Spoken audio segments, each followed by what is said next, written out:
মান সাব্বা নাবিয়ান ফাকতুলুহু ওয়া মান সাব্বা আসহাবি ফাজরিবুহু আও কামা ক্বালা আলাইহিস সালাতু ওয়াস সালাম। যারা নবীকে গালিগালাজ করে, মান সাব্বা নাবিয়ান, যারা নবীকে গালি দিবে, গালিগালাজ করে, ফাকতুলুহু, তোমরা তাদেরকে হত্যা করে দাও। তোমরা তাদেরকে কি করো?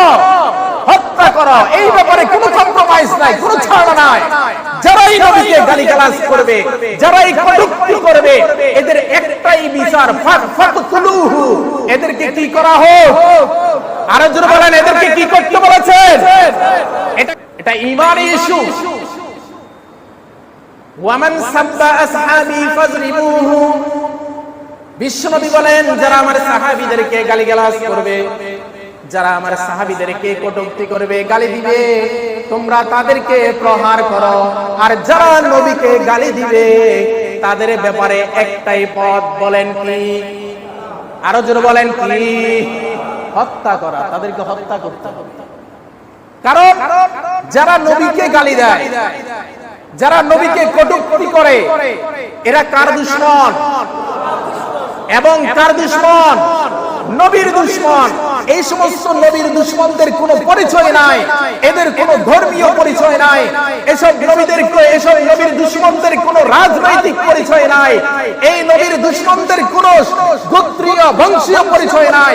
এসব নবীর দুশমনদের একটাই পরিচয়, এরা বিশ্ব মানবতার দুশমন, এরা সভ্যতার দুশমন, এরা আল্লাহর রাসূলের দুশমন, এরা আমাদের জানের দুশমন। ঠিক কিনা জোরে বলেন? এরা আমাদের বন্ধু হতে পারে না। ঠিক কিনা জোরে বলেন? এদের সাথে আমাদের বন্ধুত্ব আচরণ হতে পারে না। ঠিক কিনা জোরে বলেন? আমাদের নবীকে নিয়ে কথা বলবে, যারা আমাদের কলিজায় আঘাত করবে, আমার বাবাকে গালি দাও, চুপ করে থাকবো, কোনো কিছু বলবো না। আমার ভাই বোনকে গালি দাও, আমাকে গালি দাও, কোনো কিছুই বলবো না, সহ্য করে যাব। তবে নবীকে যদি গালি দেওয়া হয়, সহ্য করা হবে না ইনশাআল্লাহ। ঠিক কিনা জোরে বলেন? সহ্য করা হবে না ইনশাআল্লাহ।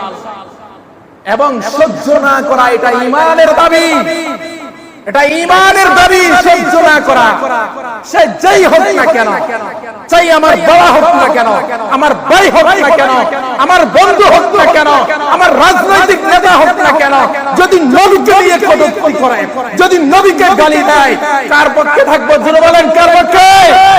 নবীর পক্ষে। প্রতিবাদ করতে হবে কিনা? অবশ্যই করতে হবে। এটা ঈমানি আন্দোলন। এই ঈমানি আন্দোলনের শরীক হতে হবে। এই ঈমানি আন্দোলনের শরীক হয়ে যদি জীবনটা চলে যায়, আফসোস আছে?